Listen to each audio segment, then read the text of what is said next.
Welcome back to America Decides. This year, former President Donald Trump did spend a lot of time dealing with legal challenges. That will not change in the coming year. Already, trial dates being set in Washington, New York City, Florida, and Atlanta. We should note some of these dates are, of course, subject to change.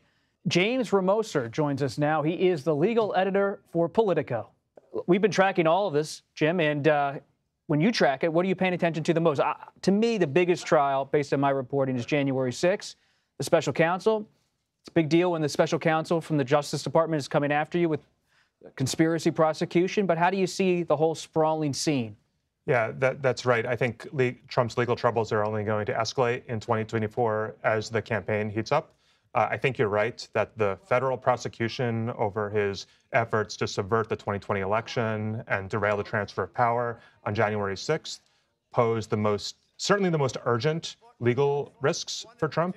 Of his 4 cases, that trial is currently scheduled to go first. Starts in March. Yes, that's right. March 4th, I believe. And based on your read of the filings and Judge Chutkan's statements, how long do you expect that trial could last? I mean, the prosecution has said that it would take 1 or 2 months just to put on their own case, and then Trump would have time to put on his defense. So this could last several months at a minimum. That's if the trial happens, though, and I think that's quite unclear at this point. And the schedule remains very much in flux. Although the judge in the case, Judge Chutkan, has shown a lot of determination to keep everything on track and really get that trial moving by that March 4th trial date, I think there's a lot of uncertainty about whether that will Let's dig into that uncertainty, Jim, because the Supreme Court is now going to hear January 6 defendants, a couple cases. How could that complicate, regardless of how they play out, how could it complicate Trump's own case? That's right. So in that federal election interference case, Trump is charged with 4 charges. 2 of those involve an obstruction statute, a federal obstruction statute. He's accused of obstructing an official proceeding, essentially Congress's certification of the Electoral College on January 6th, 2021. Now, just recently, the Supreme Court decided to hear a case about the scope of that obstruction statute. Now, it's not Trump's case personally. It's a case brought by one of the January 6 rioters who's also been charged under that statute. But as the Supreme Court weighs the scope of that law, it will provide fodder for Trump to seek a delay in his trial. It doesn't automatically mean the trial will get delayed, but certainly he's going to use that to say we should wait before the Supreme Court resolves the scope of that statute before I have to go to trial on that exact charge. Do you expect a delay based on how this all plays out as a legal editor for Politico? Do you expect, in most cases, when the Supreme Court takes up something that you're being charged with, does that cause a delay?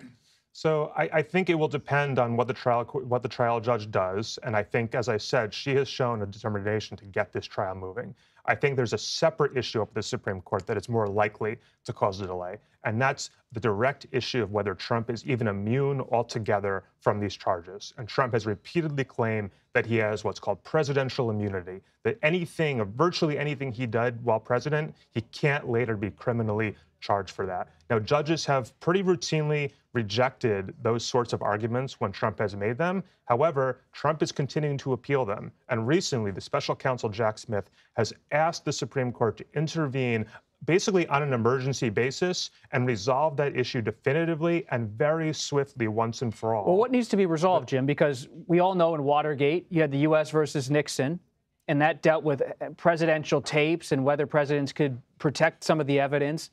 What wasn't decided with the Nixon case that still could be decided by the court on this front? There's one clear issue. Nixon wasn't charged with a federal crime. Nixon was not prosecuted personally. No president or former president until Donald Trump has ever been prosecuted for criminal acts that he committed while in office. Trump is now facing 4 different indictments for all sorts of alleged malfeasance. And because this is so unprecedented in American history, the Supreme Court has never resolved the extent of presidential immunity in a context like this.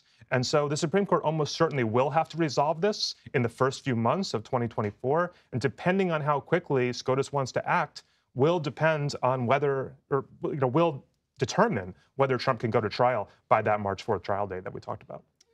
In terms of presidential immunity, he's going to make his case that it hasn't been settled by the court. But what about Trump's defense inside the trial? Should it begin in March or whenever it begins? What about this idea that he was just engaging in speech by raising questions about the election?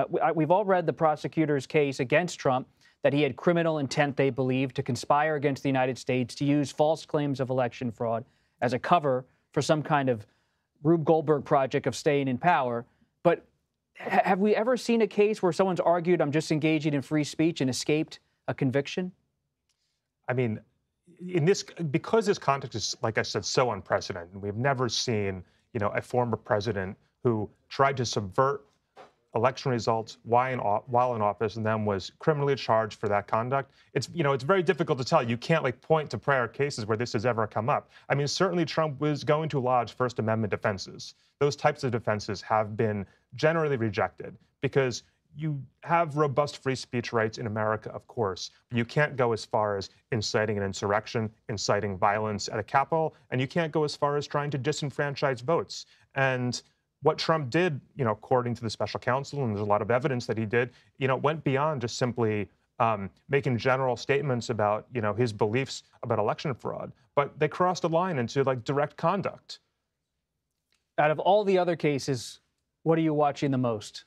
Yeah, so there are 3 other cases. I think a sleeper case to watch is the Georgia state case. And this also stems from Trump's efforts to derail the transfer of power, specifically to overturn the election results in Georgia. And that case has not been set for trial yet. But because it's in state court, there are a lot of different, procedural differences from the federal cases. And in theory, if there were time on the calendar, that case could begin to move somewhat quickly. And, the judge in that case has shown a willingness to try to get things moving too. He also will have different types of immunity arguments potentially, in the state versus the federal case. But I would watch that Georgia case for potential movement in 2024. Of course, there's also the classified documents case, which is a very serious case as well. But the list goes on and on, Jim. Yeah. We could spend all night here going through the list, and we'll have to have you back to do just that. James Romoser, thank you.